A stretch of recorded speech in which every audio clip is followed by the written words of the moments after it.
Devon, jobs, jobs, jobs. And of course, we do know that our unemployment rate is so high. That's probably one of the sticking points of this investment summit this morning.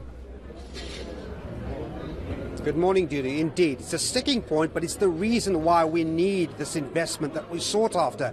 Remember, President Cyril Ramaphosa wanting investors to hear South Africa's case at this summit in the Sandton Convention Centre. Behind me, of course, you see all of these stalls representing what South Africa has to offer. So we've got CEOs, we've got fund managers, we've got just ordinary businessmen here as well. Together, they make up 1,000 delegates. And what we want to do is we want to restore confidence, we want to boost it as well, so that money can flow into this economy and basically address exactly what you were talking about, that unemployment rate. I've got Maudi Letsuane from Lahumo Investments with me. If anything, Maudi, good morning. Good morning. What we have achieved here is that we can see the guests and the conference delegates pulling in. I guess it's demonstrative of one point. There is an appetite. Now it's an issue of convincing, isn't there? No, thank you very much, Devon. Absolutely, you put it correctly. There is an appetite, and there's always been an appetite for investors to look towards South Africa and Africa in general, to look for those investment opportunities. Unfortunately, in the recent past, we've scored so many own goals, which have led to those investors not believing in us and not keen to put some funds towards investing in our economies. And I think that's about to change, and we are seeing that with the new administration, there is a drive, to unlock those investments, to change exactly that, and to stop, scoring all those own goals, especially the own goals that I'm referring to here. I'm talking about the policy uncertainty that we've had. We've concluded the mining charter, the mining policy.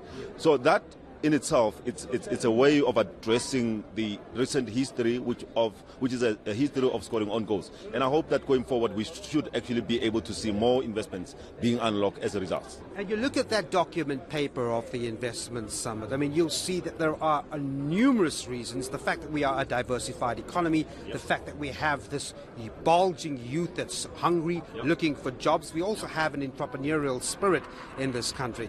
But the summit does come 48 hours after we received some very bad news about the basic fabric of the economy. Growth prospects halved, our debts approaching closer to 60%. I would imagine, though, that takes a back seat when you consider the longer story in South Africa. What's your take? Look, I think that story in the budget was already pretty much in the public domain. We knew that there had been already a number of revisions. The IMF, for instance, had already revised our GDP forecast for this year. And, Tito Mboweni just confirmed that in that midterm budget. The issue is not so much to focus on the past. And I mean, the GDP forecast that we have currently, or the growth that we currently have, which is very, disappointing. It's in the past.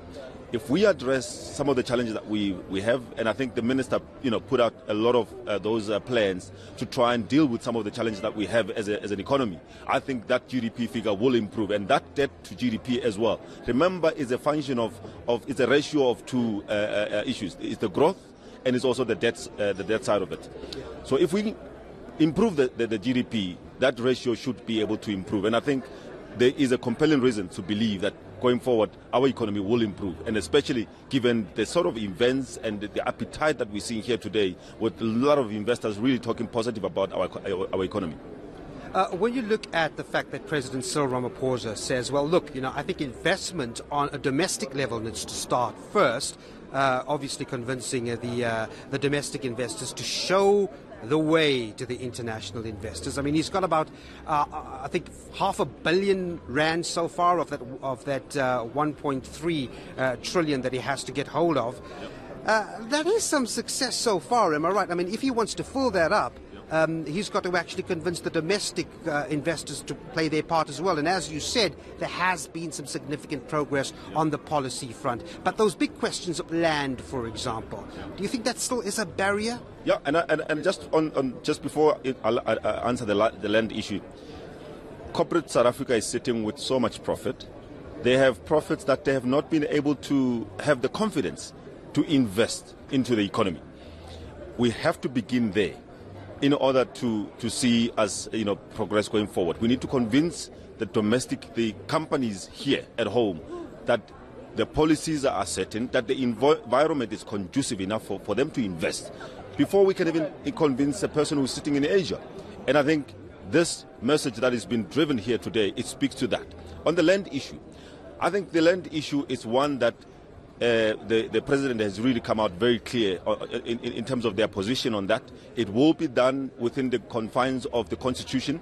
It's one that has got to be addressed. I mean, if we are to unlock the economic fortunes of this economy, the land distribution has to really work for the benefit of all South Africans. And just a final close-up. I mean, very often some of the barriers that we talk about, analysts say that, government policy might not be flexible enough to be fertile. You look at the taxation laws, for example, labor laws, for example.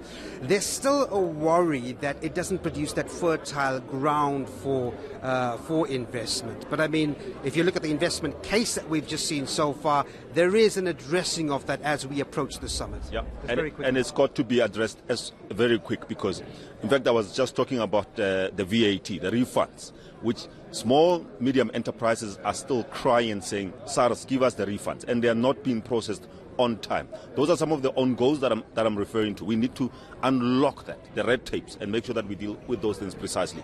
Maudile Tsuwana from Lahuma Investments, thanks very much indeed for talking to us. And there you have it. I must tell you, Dudu, that the keynote speaker today is a very interesting one indeed. The founder of Alibaba and billionaire Jack Ma, of course, will be a key thing to watch. That's coming up later. We also have breakaway sessions. One important point before I hand over to you is the fact that this summit comes on the backdrop of the Job Summit. So much of the outcomes that we saw at the Job Summit will find expression at the investment conference. It's about reconciling the two. Indeed. Thank you very much, Devin Morgan, out at the Sandton Convention Centre for us at that investment summit. As soon as that gets underway, we'll take you live there.